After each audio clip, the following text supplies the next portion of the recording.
నారాయణపేట జిల్లా కేంద్రంలోని వనితా ఆసుపత్రి ముందు బాధితుల బంధువులు ఆందోళన చేపట్టారు. ఉట్కూరుకు చెందిన గర్భిణీ స్త్రీ ప్రసవం కొరకు నారాయణపేట జిల్లా కేంద్రంలోని వనితా ఆసుపత్రిలో చేరారు. 2 రోజుల చికిత్సలు అందించిన అక్కడి వైద్యులు గర్భిణీ ఆరోగ్యం విషమించడంతో వైద్యులు హైదరాబాద్కు తీసుకెళ్లాలని కుటుంబ సభ్యులకు చెప్పారు.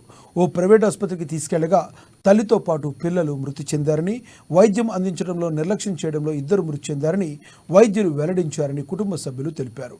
దీంతో అంబులెన్స్లో ఉన్న మృతదేహంతో వనితా ఆసుపత్రి ముందు బాధిత బంధువులు ఆందోళన చేపట్టారు. వైద్యులపై చర్యలు తీసుకోవాలని డిమాండ్ చేశారు.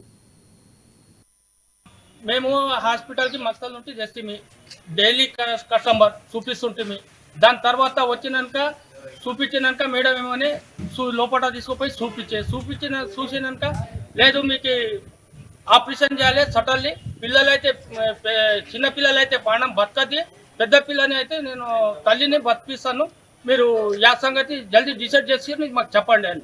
సరే అని ఒప్పుకున్నాక మేడం చేయన్నాక ఏమని సంతకం చేయమన్నారు. సంతకం చేసి రాసి ఇచ్చినాం. సంతకం చేసిన తర్వాత మళ్ళీ ఏం చేసింది, బిల్ కట్టమన్నది. బిల్ ఆపరేషన్ చేయని పిల్లల్ని తీసేస్తానని, పిల్లలైతే ప్రాణం పోతుంది అన్నది ఒప్పుకున్నాం. మేము ఒప్పుకున్నాక సరే అన్నది చేసినాం. దాని తర్వాత మళ్ళా పైసలు కట్టమన్నాం. పైసలు కట్టినాక మళ్ళీ లోపల పోయి మళ్ళీ 10 నిమిషాలు అయినాక తర్వాత వచ్చి ఏమంటుంది, లేదు ఈడ జ్వర కడుపు తగిలింది దెబ్బ, దీంట్లో జ్వర నొప్పి అవుతుంది కదా పాపకి, నేను తక్కువ చేస్తాను. అది తక్కువ అయినాక ఒకవేళ తక్కువ కాకుంటే 3 గంటల లోపల నేను ఆపరేషన్ చేస్తాను. ఒప్పుకున్నాం. నువ్వు ఉన్నావు కదా మేడం, మీరు ఎట్లా చెప్తే అట్లా, లేకుంటే మేము హైదరాబాద్ తీసుకుపోతాం, లేదా అవుతుంది అన్నది.